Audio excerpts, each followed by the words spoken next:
Pin trading at Disney is extremely popular. When I worked there, I got asked all the time, and I still get asked all the time. What is pin trading? How do I start? What do I do? How much does it cost? And people even want to know, how many pins do you have?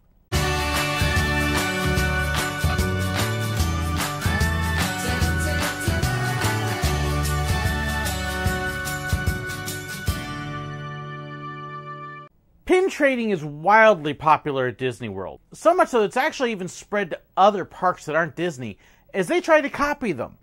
Not always as successfully, but it's out there at Six Flags and Hershey Parks and others. They've all got pins for sale now, and it all started with Disney. It actually started back in 1999 at Walt Disney World, and the next year expanded over to Disneyland. Pins are sold all over the parks. Most of the gift shops have them. In fact, every Disney park has at least one store or shop that's basically all pins. You can go to Disney Springs, and they've got a whole big pin store there. You can trade them with cast members all over the place. Pins are relatively easy to find. They do tend to be a little bit expensive, though. The cheaper pins, which you may find look a little bit like that on a little card, may start off at $7, $8. When I was there, they were about $5.50 for the cheaper ones. And then it goes up from there, and you may spend $15, $20 on a single pin. If you want to buy starter sets, they've got those as well. They've got them with lanyards. They've got sets of 4, 6, 8, 10 pins. And you can buy them as a set a little cheaper per pin. You can get them at the Disney stores as well. Although now the Disney stores don't seem to carry as much or as often, which is kind of disappointing for those of us who don't live near Disney anymore.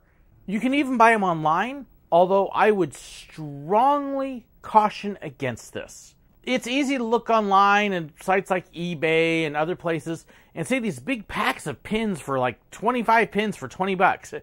Don't do it. They're fakes. They're what they call scrappers, and they're basically imitation pins that have been made off old molds or even worse. They're broken, they're cheap, they're not good, they're not official. Don't buy pins in bulk. If you want real Disney pins, you're almost going to have to buy them from Disney somehow. There are a few other places you can actually buy them for real. But generally, if you want real pins, you got to get them from Disney. Now, why do you want real pins? You want to trade them, of course, because trading is a whole lot of the fun of the pins.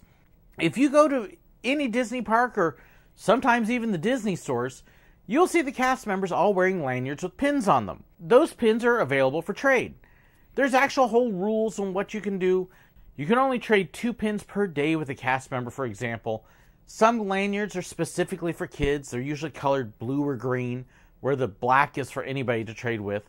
If you see a cast member wearing a lanyard, and I'll pick up one of my sons, for example, you don't just walk up and grab the pins or whatever. You would ask them, hey, can I see your pins? And that cast member is going to do this.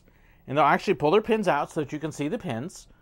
And then you can say, hey, can I have that one? And you'll point to a pin. They'll take the pin off, put the back on. You give them a pin with the back, and then you can trade them. And they'll trade any Disney pin for whatever is on their lanyard. They basically can't say no as long as what you are giving them is an actual official Disney pin. And it is not broken or damaged.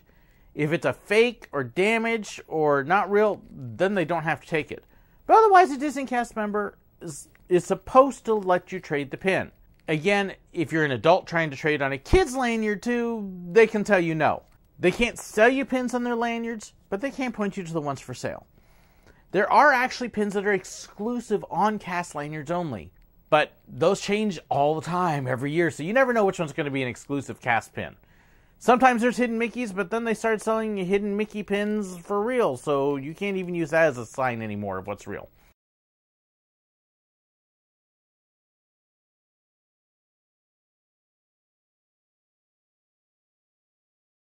Our actual first encounter with pin trading was back in 2001, the very first time we took our kids. Pin trading had been going on for about 1.5 years or so at Disneyland, so it was still relatively new. We'd actually bought our tickets through the Disney travel agency, and they actually sent us lanyards along with a couple free pins for each one of us. A basic little Disney travel pin. And my kids had a ball with them. We've actually kept their original lanyards over the years, and this is actually their very first lanyards with their very first pins. Now, the pins that they got aren't worth very much. They're just basic pins, but they're special because it's their original ones. You know, Joseph, you can tell even then, was a little bit into Stitch, and Amber has, you know, a Snow White on there, and the crab from Little Mermaid, and a couple other things. And they would wear these, and they had an absolute ball trading pins the first time. We went back, took them again a couple years later. They were able to pick up a couple more pins, and here we are lots of years later, and they've still got their first pins. Now, of course, as we got older, we started doing a lot more pin trading, and then especially once I started working at Walt Disney World in Florida, yeah, the pin thing went a little crazy. Pins became an easy gift for us. There's cast sales where you can sometimes go buy a grab bag of pins, and that's one way that cast members can get cheap pins.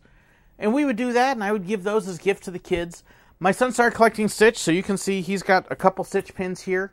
He also has another whole big lanyard filled with Stitch pins. So that is all pins. And like I said, that's part of my son's collection, so you can see those a little bit. My wife, she was into Belle. Belle from Beauty and the Beast is her favorite. So she tends to collect Beauty and the Beast pins. And there's all sorts of neat little ones. So she's got these, and she has a small collection of Belle pins. She's always looking for things like that. My daughter, on the other hand, is a big Tinkerbell fan. And I didn't bring her pins in because she actually has them attached on a wall hanging, and they border all around her wall hanging. So that's how my daughter collects them. It made an easy gift. Those grab bags also gave us other duplicates, which I was then able to bring into the parks, and I could trade them for other pins and have fun as well. I was always looking for a pin on sale. And of course, after 5 years at Disney, well, then you end up with a lot of pins. And I mean a lot of pins. So, while I step off, let me show you how bad this is. Now, I know I showed this in one of my other videos, but you can kind of get an idea of some of the pins I have. Now, this is not as bad as a lot of people. We would actually see a couple guys that would walk around Disney World wearing long trench coats filled with pins. I can't imagine how heavy that was. This thing alone, just with the pins on it, is probably about 15 to 20 pounds. And then I usually have more pins in the pockets, which I'll show you as well. And I would collect pins for a variety of different things, different ones that meant different things to me. For example, I've got several different Magic Kingdom pins there. This is actually an Epcot tour pin that you've got. And a lot of different castle things. I have several Chipmunk pins because the Chipmunks were actually some of my favorite characters to work with. I loved Figment. Figment was awesome. And yes, I actually do have 2 of those pins. And then I would also pick up different things. For example, there's several there for different openings and different attractions. And as cast members, we could actually go to a cast store and buy pins specifically for different events and attractions. So for example, I've got one there for the opening of the Monster Laugh Floor, as well as Nemo arriving at the Living Seas Pavilion. And we would get them for Candlelight Processional and Epcot's 25th anniversary. And I would try to collect pins that had special moments like that on it.